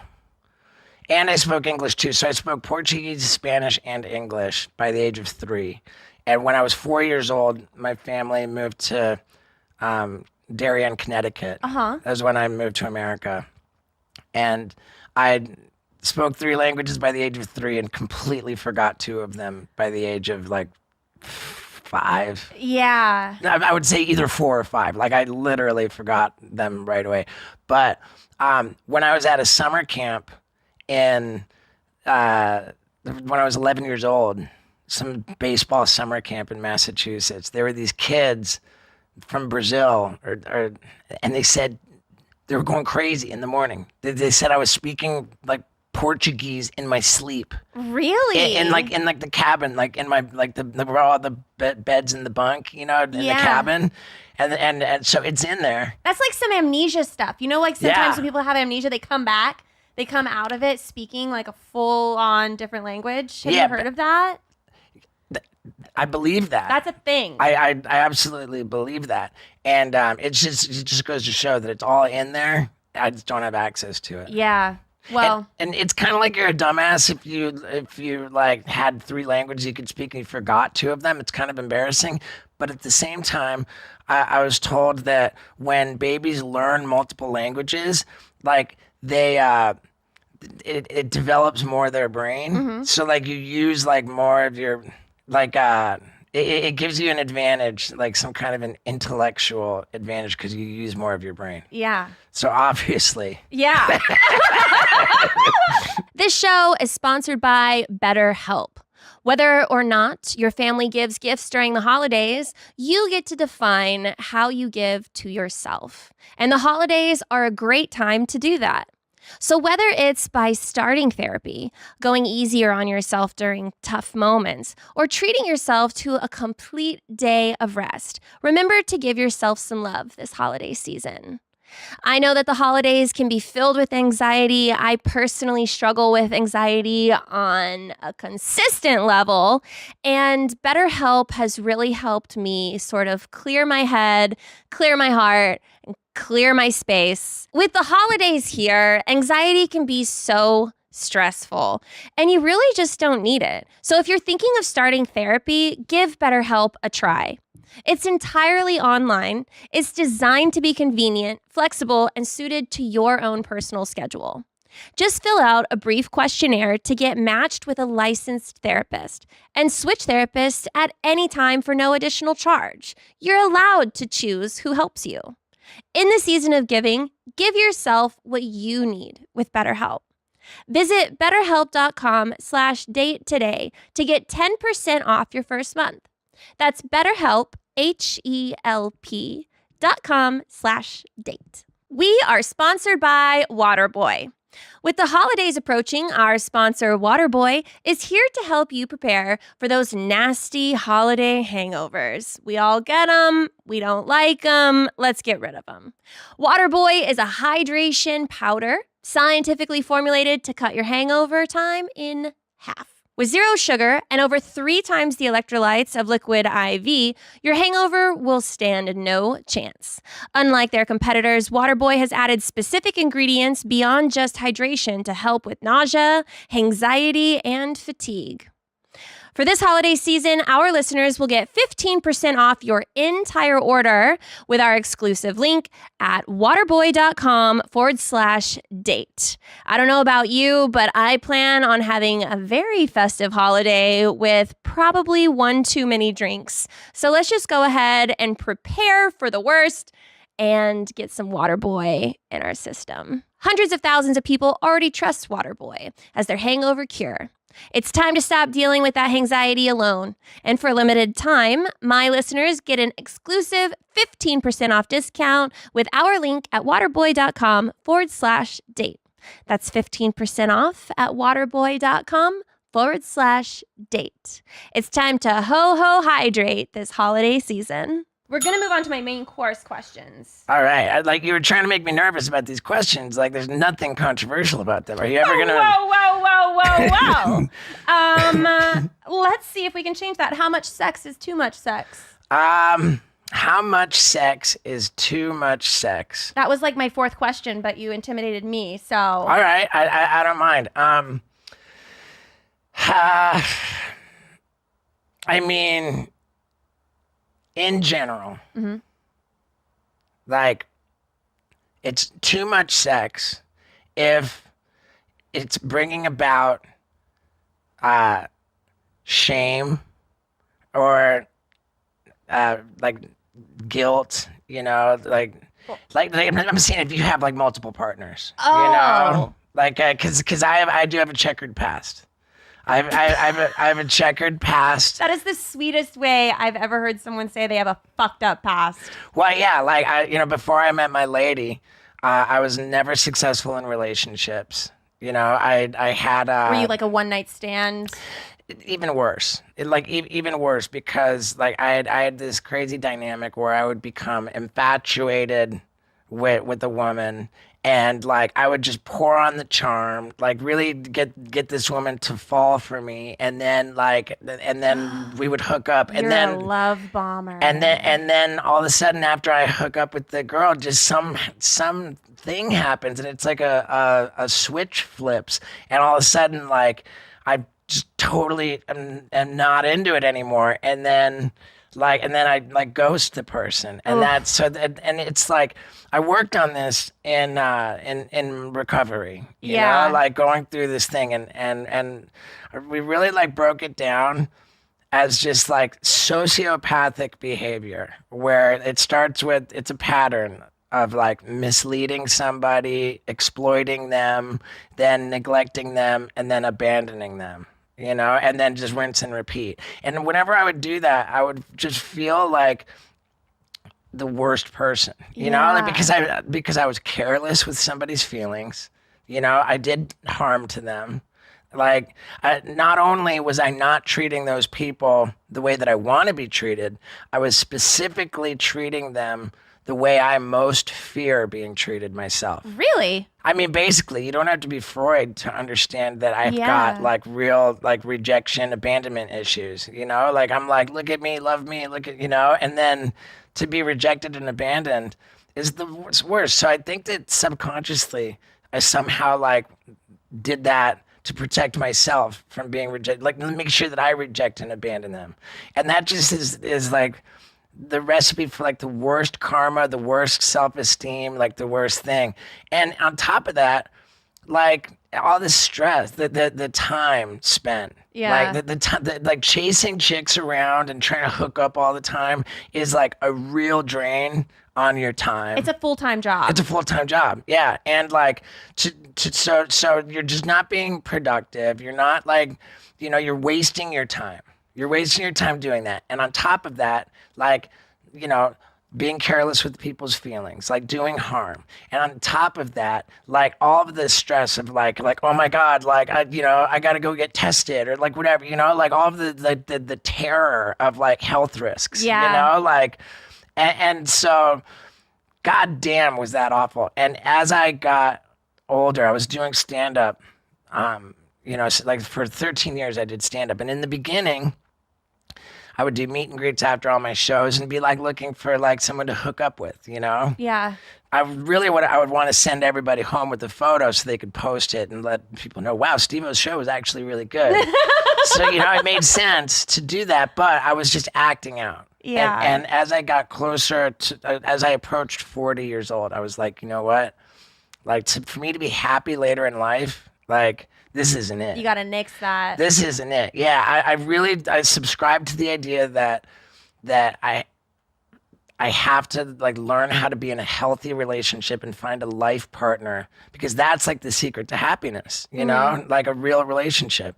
And I was like, I'm not going to hook up with chicks anymore on the road. And I wasn't able to do that. And Well, I don't want to dive into your trauma, but where's the craziest place you've ever had sex? I don't mind at all diving into trauma. Craziest place I had sex. I did the Mile High Club thing. That was pretty rad. Okay. On a private plane, I'm assuming? No, not even. Shut up. It was commercial? It was totally commercial. What? And like, if you have sex with somebody, like who's like your girlfriend and you go on a plane, like that doesn't count. Like, you know. How does that not count? Well, because like you're all, you know, like. It counts. If your penis goes in a vagina in an airplane, you're in the Mile High Club. Okay. All right. You don't think so? I mean, it's just kind of cheating. So what did you do? You did it with a prostitute? No, not a prostitute. An unknown stranger? I met the stranger at the gate. Met the stranger at the gate. Yeah. Was she a fan? I mean, she was aware of. She knew who you were. Yeah. She was like, oh shit. She actually met Wee Man at the gate, and she met. Was this a threesome? No, Oh. no. But it was like it was a very, very sparsely populated flight from London, England to Kenya, Nairobi. Okay. And there was just like all kinds of empty rows, and so we just started talking at the gate. And then when we boarded the plane, it was like, oh, why don't we sit here, you know, like, and we had the whole row to ourselves, and it was just like all the long flight, and we just like kind of drinking, I'm assuming. At that time, yes, I was drinking a lot. And with respect to my woman, this was like 20 years ago. Yeah. You know, like, or approaching 20 years ago. So you just like lean in and start kissing this person? Yeah, I mean, effectively, it started out with like just a blanket over us, and you know, like a little bit of like, you know, kind of like movie theater behavior. I was gonna say that's kind of Yeah. what it sounds like. You're in a dark area. You've got a row. And then we progressed far enough where I was just like, hey, why don't we just go to the bathroom? Oh my goodness! So you had sex in the bathroom? Yeah, we had sex in the bathroom. Okay, because I was wondering. I'm like, was this in an aisle? Like, were you just like totally fuck it, or you went? No, but my co-producer, the guy who orchestrates like whatever it is that I want to do, no matter like how illegal, no matter how, like I had an idea where I was like, okay, I'm gonna go skydiving, but I'm gonna be butt naked with another man strapped to my back, and I'm gonna jack off to completion where simultaneously I'm gonna fall out of the airplane while I'm just blasting. And like it was not easy to set that up, but you know. I can imagine that was but my a whirlwind. My shady co-producer Scott Randolph, if I want to get shot up with general anesthesia drugs while I'm riding a bicycle, he makes it happen. He makes everything happen, and he is the ultimate Mile High legend because he met a girl like on the plane, and they boned in the seat. Oh my god! Yeah. That's like more than the Mile High Club. That's Mile High legend. Yeah. It was crazy. It was crazy. It was on a British Airways flight where like in business class with like the lay down seats, and they've got like the privacy wall. That's cheating. You can't close yourself off and have like your own little Easter egg, you know, where no one can see you. I don't disagree, but it's better than the bathroom. And when like he met her on the plane, you know. I give him that. That's like when I did it, I met the girl at the gate, and then we got on the plane, which is dope. But like you meet a bona fide stranger on the plane, That's epic. Wow. You know, that would be like a cool dating app if it was like the Mile High wannabes and it's all the people that would be down to meet. And then you just have to buy the ticket and you meet on the plane, same row. Yeah. And then that's where you have your first date. Oh, wow. That doesn't sound like a very successful business. Well, welcome to, But my $10 ideas. I first got in the Mile High Club when I was 17 years old. Oh my God. But I was like, I went on an airplane with my girlfriend. It was like, all right, let's go get in the Mile High Club. You know, there's like not a lot to it. Oh. Well, after the extravagant story that you told me about meeting someone at the gate, that does sound boring. Yeah. Well- I do want to just close the loop on the too much sex thing. I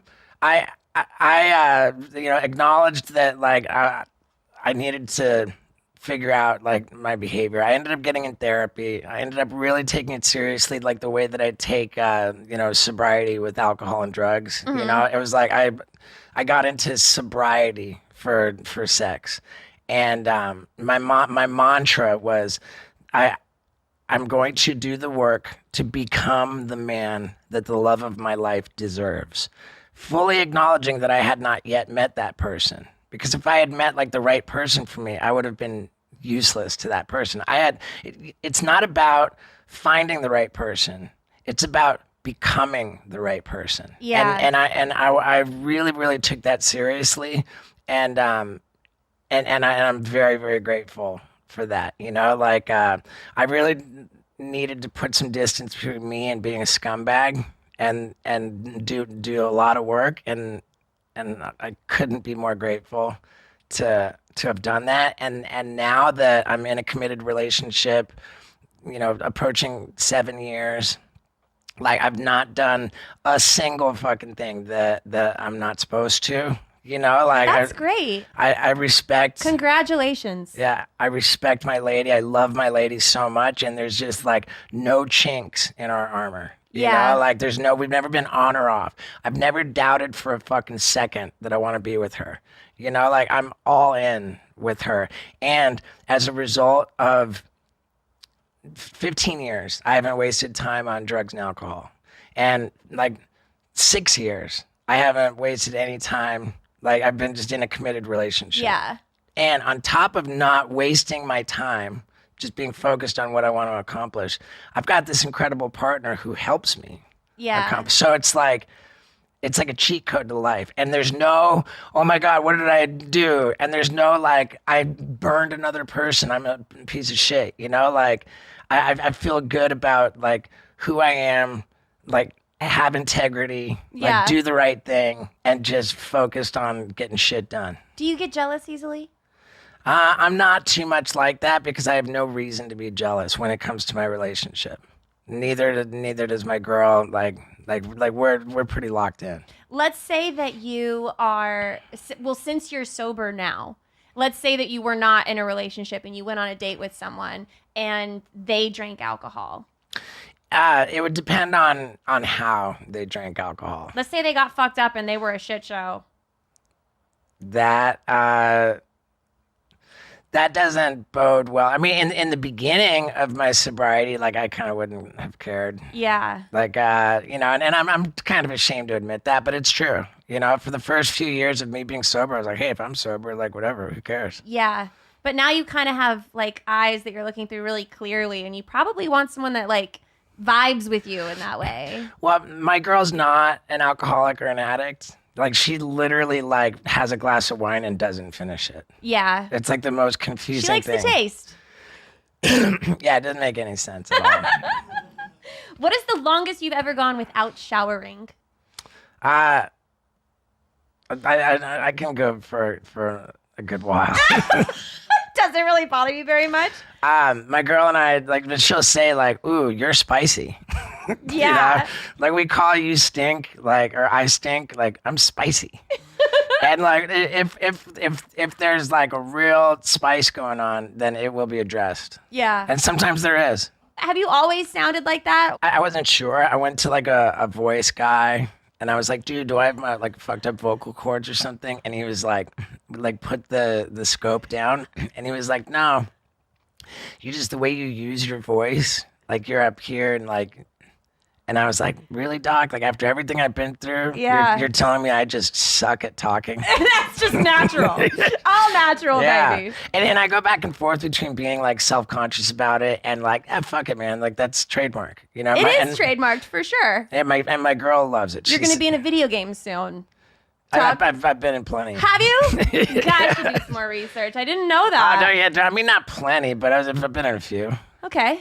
Yeah. Yeah, you have a distinct voice. Voiceover work is right up your alley. It's crazy where like I've ordered pizzas on the phone and Shut they're like, up. is this fucking Steve-O? And that's not even unusual. There's nothing unusual about that. Like I get recognized on the phone. Like when I'm in public, like I'll be getting by fine. As soon as I open my mouth, like I'm automatically recognized. That's fun. It can be. What about with the mask situation when everyone Same was wearing thing. this? They would know automatically Dude, too. can I say something about the mask? And I didn't come up with this, but it just changed the coronavirus mask situation forever for me. I saw a tweet and somebody was like, come on, like with the fucking masks. Yeah. Like farts go through boxer shorts and jeans. What the fuck is a mask gonna do? Facts. And with that, I will ask my dessert question. All right. So, what is the best Valentine's Day that you've ever planned for a significant other? I can't remember there being like a really dope Valentine's Day. I know that one of my girls' birthdays, I filled our house, like properly filled our house with pink balloons. The whole thing? Yeah. How did you move through it? Pop them? It was just move through and they move around. It was okay. It was just hectic chaos. And she really loved that. I think there were like a fuck ton of flowers and pink balloons. Trying to remember a Valentine's Day that there's not one that was like overboard, and I'm ashamed to admit that. So we've got Valentine's Day coming up, and let me Literally right around the corner. Yeah. What kind of flowers do you think say I love you the best? I try to change it up, like and get like a new kind of flowers than I've gotten in the past. Yeah. Roses? Like, yeah, I mean I've done the red roses thing. In the bucket list special opening sequence, it's red roses. Okay. So like, because Lux like hangs them upside down and dries them and then saves them, like I want to add to her collection like a new look. That's cool. Yeah. Well, thank you for coming on my show. Hey, thank you for having me. Congrats on your huge numbers and all the people watching. Like, if you want to see like the most fucked up shit I've ever done in my life, then go to steveo.com and get behind it, man. Like it's the greatest thing I've ever made. It's literally like Jackass times 10, and it's the way that it's a love story. Like everything, like all of these forbidden stunts that I would not be able to do for Jackass. Like you see the footage. And like the story is how these things affected my relationship. And so like it all makes sense and it's all fucking badass. So go to steveo.com and thank you so much. Absolutely. I have to listen to your song, I Love You, but... I'll show you the music video right now. Yeah, that was the only red flag that I had for Yeah. you currently. So we need to watch that. Guys, thank you for tuning in. We'll see you next time. First date, baby. Are you really drinking a glass of milk with dinner? First date, I can't wait. You told your mom about me? Just say you're ready. Delete my number.